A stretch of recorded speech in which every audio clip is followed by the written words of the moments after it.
93 ఏళ్ల వయస్సు, 74 ఏళ్ల సినీ కెరీర్. నటిగా ఆమె చేయని పాత్ర, చూడని విజయం, అందుకొని అవార్డులు రివార్డులు లేవనే చెప్పుకోవాలి.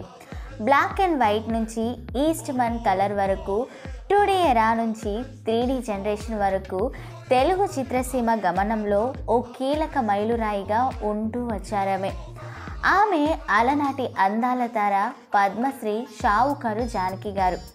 అందమే అసూయ చెందే ముగ్ధ మనోహర రూపం, విశిష్ట నటనా పటిమ, కళ్ళు చెదిరే నృత్యంతో కోట్లాది మంది అభిమానాన్ని సొంతం చేసుకున్నారు జానకి గారు. జనరేషన్స్ మారినా మరిచిపోని ఈ ఎవర్ గ్రీన్ యాక్ట్రెస్ ఇవాళ పుట్టినరోజు సెలబ్రేట్ చేసుకుంటున్నారు. నలుగురు ముఖ్యమంత్రులతో నటించిన ఈ గ్రేట్ హీరోయిన్ గురించి ఎవరికీ తెలియని కొన్ని విషయాలు తెలుసుకుందాం. కానీ దానికంటే ముందుగా ఎప్పటిలాగానే మన సినీ బుట్టబొమ్మలు ఛానల్ని సబ్స్క్రైబ్ చేసుకోండి. 1931 డిసెంబర్ 12న రాజమండ్రిలో జన్మించారు షావుకారు జానకి.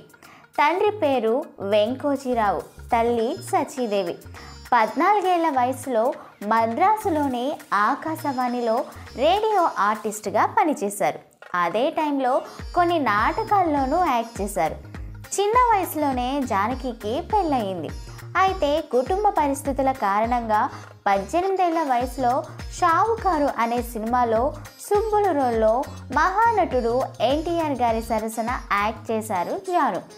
తొలి చిత్రం షావుకారు జానకికి ఫుల్ క్రేజ్ తీసుకొచ్చింది. ఆ తర్వాత ఈ మూవీ ఆమె ఇంటి పేరుగా స్థిరపడిపోయింది. ఎన్టీఆర్కి ఆమెనే తొలి హీరోయిన్, ఆమెకు కూడా ఆయనే ఫస్ట్ హీరో కావడం విశేషమనే చెప్పుకోవాలి. ఎన్టీఆర్తో పాటు కోలీవుడ్ దిగ్గజ నటులు ఎంజీఆర్, జయలలిత, కరుణానిధితోనూ జానకి గారు కలిసి యాక్ట్ చేశారు. వీళ్ళందరూ ఆ తర్వాత కాలంలో ముఖ్యమంత్రి పదవిని అధిష్ఠించారు. అలా నలుగురు సీఎంలతో నటించిన ఖ్యాతిని గడించారు జానకి. జానకి చెల్లెలు కృష్ణకుమారి కూడా తెలుగు సినిమాల్లో హీరోయిన్గా హవా చేశారు. తెలుగులో కంటే తమిళంలోనే హీరోయిన్గా ఎక్కువ సినిమాలు చేశారు జానకి. అక్కడ ఎంజీఆర్తో పాటు శివాజీ గణేశన్, జెమినీ గణేశన్ సరసన నాయకిగా అలరించారు. తమిళనాడు ప్రభుత్వం సిఫార్సుతో 2022లో ఆమెకు పద్మశ్రీ పురస్కారం దక్కింది. వయసు మీద పడిన 90 ఏళ్ళు దాటినా షావుకారు జానకి నటన మాత్రం మానడం లేదు. ఇప్పటికీ టాలీవుడ్లో తన అభిరుచికి తగ్గ క్యారెక్టర్స్ వస్తే ముఖానికి రంగు వేసుకుంటున్నారు. సో ఫ్రెండ్స్, విన్నారు కదా. మరొకసారి మర్చిపోయి ఉంటే మన సినీ బుట్టబొమ్మలు ఛానల్ని సబ్స్క్రైబ్ చేసుకొని, లైక్ చేసి, షేర్ చేసి, కమెంట్ చేయండి.